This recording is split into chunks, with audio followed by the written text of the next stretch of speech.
হলো। ঠিক আছে, ঠিক আছে তো। হ্যাঁ।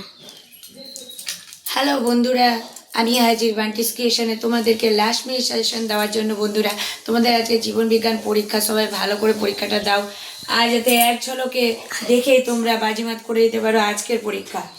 তো চলো, মাধ্যমিক 2026-এর সাজেশন অনুসারে আমি রেখেছি 16টি প্রশ্ন। বন্ধুরা, সময় বড্ড অল্প তোমাদেরকে পড়াতে পড়াতে এবং তোমাদের জন্য খাটতে খাটতে কিন্তু আমারও অনেক সময় চলে যাচ্ছে। অনেক অনেক কাউকে পড়াতে হয় বন্ধুরা, তার মধ্যে দিয়েও তোমাদেরকে আমি সময় করে সুযোগ করে দিচ্ছি দেখার জন্য।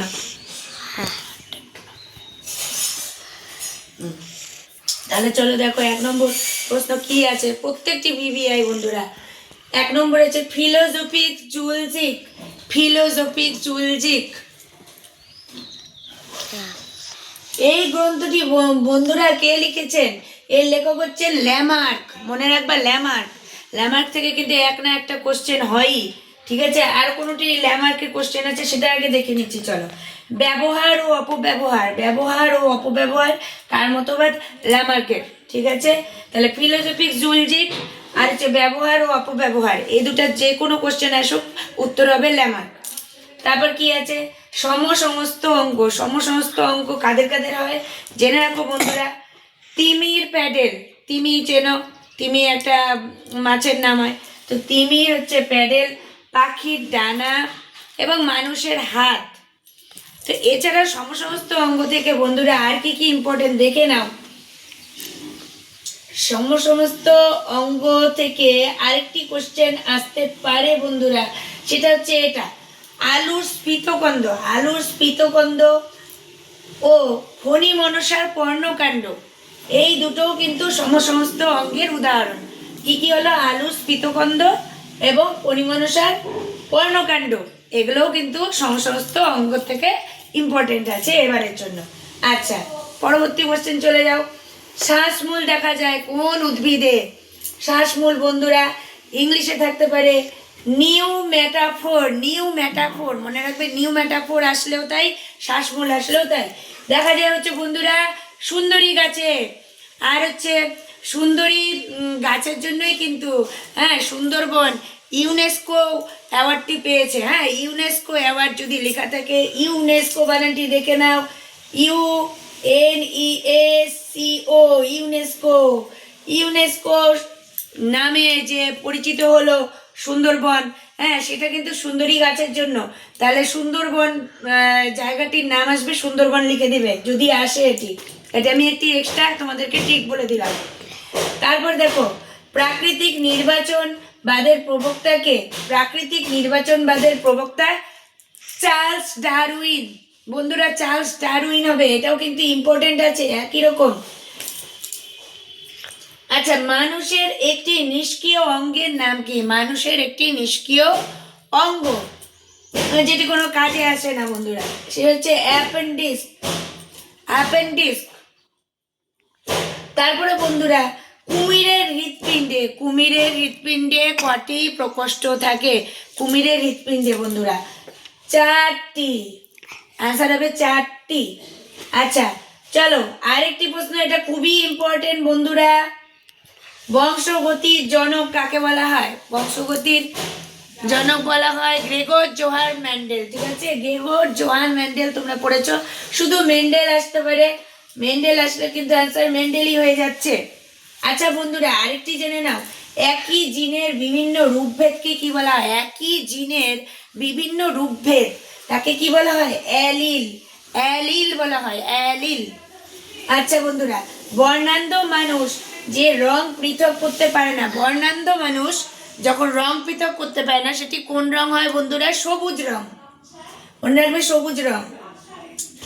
আরেকটি শুনে নাও, সন্ধ্যা মালতী গাছে বা সন্ধ্যা মালতী উদ্ভিদে কি ধরনের বংশগতি হয়? সন্ধ্যা মালতী উদ্ভিদে বন্ধুরা হয়ে যাবে অসম্পূর্ণ প্রকটতা। প্রকটতার ভাগ আছে সম্পূর্ণ, অসম্পূর্ণ। তো অসম্পূর্ণ প্রকটতা দেখা যায় হচ্ছে সন্ধ্যা মালতী উদ্ভিদে। তারপরে দেখো, মানুষের জনন কোষে ক্রোমোজোম সংখ্যা কটি? এটাও কিন্তু খুবই ইম্পর্টেন্ট, খুবই সোজা, 23 জোড়া হবে বন্ধুরা। তারপর ভারতে হটস্পটের সংখ্যা কটি? ভারতের হটস্পট 4টি বন্ধুরা, 4টি মনে রাখবে, 4টি। তাহলে কোন কোন প্রশ্নের উত্তর আমরা 4টি পেলাম? কুমিরের হৃৎপিণ্ডে প্রকোষ্ঠ আছে 4টি, আর ভারতের হসপাটের সংখ্যা হলো 4টি। এই 4টি দিয়ে এই দুটো মনে রাখবে। ঠিক শিখিয়ে দিলাম এই শর্ট টাইমে, তোমাদের যাতে মনে থাকে ভালো। তারপর দেখো বায়ুমণ্ডলে, এটাও ইম্পর্টেন্ট, নাইট্রোজেনের পরিমাণ কতখানি? বায়ুমণ্ডলে পরিবেশের দিক থেকে যদি বিচার করতে চাই তাহলে এই কোশ্চেনটি কিন্তু ইম্পর্টেন্ট, চলে আসতে পারে তোমাদের পরীক্ষায়। 78.9%, 78.9%। পরীক্ষাতে যদি দেখো যে অনেক সংখ্যা দিয়ে দিয়েছে, 74, 75, 76, তারপরে 78, হ্যাঁ, বা যা কিছু দেওয়া থাক, যদি 0.9টা নাও দেয়, 78 দিয়ে যা থাকবে বন্ধুরা সেটাকেই কিন্তু তোমরা টিক দিয়ে দেবে। ঠিক আছে, সেটাই হয়ে যাবে আমাদের উত্তর, সেই উত্তরটা লিখে দেবে।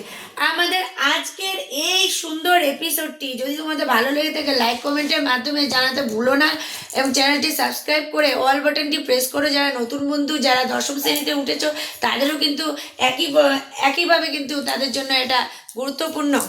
তো বন্ধুরা দেখতে থাকো। এছাড়া চাকরি পরীক্ষার্থীরাও কিন্তু এর থেকে অনেক উপকার পাবে, এবং চাকরি পরীক্ষাতেও এই সমস্ত প্রশ্ন এসেই থাকে, বরাবর এসেই থাকে। আমাদের আজকের এই এপিসোডের মধ্যে সব থেকে লাস্ট কোশ্চেন বন্ধুরা তোমাদের জন্য, যদি তোমাদের এটা লাকিলি এসে যায় পরীক্ষায়, সে হচ্ছে গন্ডারের বিজ্ঞানসম্মত নাম। গন্ডারের বিজ্ঞানসম্মত নাম কি তোমরা কি জানো? যদি না জেনে থাকো, বই না পড়ে থাকো, তবে আজকের এই ভিডিওটি মনে রেখে তোমরা পরীক্ষা দিতে যাও নিশ্চিন্তে বন্ধুরা। গন্ডারের বিজ্ঞানসম্মত নাম হলো রাইনোসোরাস ইউনিকর্নিস। রাইনোসেরাস ইউনিকর্নিস। তাহলে রাইনোসেরাস ইউনিকর্নিস কার বিজ্ঞানসম্মত নাম বন্ধুরা? গন্ডারের। একইভাবে আসতে পারে, হয় এইভাবেও দিতে পারে, রাইনোসেরাস ইউনিকর্নিস কার বিজ্ঞানসম্মত নাম? গন্ডারের। অথবা দিতে পারে গন্ডারের বিজ্ঞানসম্মত নাম কি? রাইনোসেরাস ইউনিকর্নিস। তাহলে বন্ধুরা টোটাল এপিসোডটি কেমন লাগলো? আমি তোমাদেরকে এরকম আরও অনেক ভিডিও উপহার দেব আগামীতেও, তোমরা সাথে থাকবে, আমি তোমাদের পাশে আছি। ভালো লাগলে লাইক কমেন্ট করে জানাতে অবশ্যই ভুলো না, আর বন্ধুদের সঙ্গে যত পারো বেশি করে শেয়ার করো। চ্যানেলটিকে দেখার সুযোগ করে দাও সবাইকে। অনেকেই বলছো হেল্পফুল হয়েছে সাজেশনগুলো, এবং আমি একটি ড্রয়িং চিত্র দিয়েছি জীবনবিজ্ঞানের, সেটি কিন্তু দেখে নাও তোমরা। আমারই কিন্তু ভিডিও লিস্টে একটি ভিডিওর মধ্যে তোমরা আজকে কিন্তু সাজেশন ভিত্তিক চিত্রও পেয়ে যাবে। তো বন্ধুরা এই এপিসোডটি এই অবধি, আজকে আসছি।